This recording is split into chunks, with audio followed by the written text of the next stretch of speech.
আমার চলে এলাম ভিডিওর মাধ্যমে। আমার বউ দুই দিকে সামলাচ্ছে।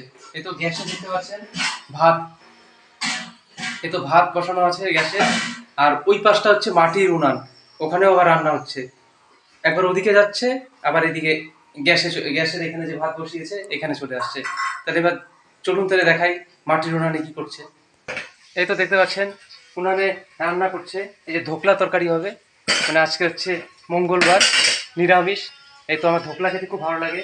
এই তো দেখতে পাচ্ছেন এখানে ধোকলা, এই যে যেটাই বলেন ধোকা, এই যে ধোকা দেখতে পাচ্ছেন, ধোকার তরকারি মানে ধোকা, পুরো ভেজ। আর ধোকা খেতে কেমন লাগে অবশ্যই বলবেন। এই তো দেখতে পাচ্ছেন একজন, এই যে মাটির উনানে দেখতে পাচ্ছেন এখানে রান্না হবে ধোকার তরকারি। ওই তো দেখতে পাচ্ছেন এখন ধোকা রেসিপি হবে। ওই তো বসে পড়েছে মাটির উনানে, এখন এই গরমের মধ্যে রান্না করা হচ্ছে। আর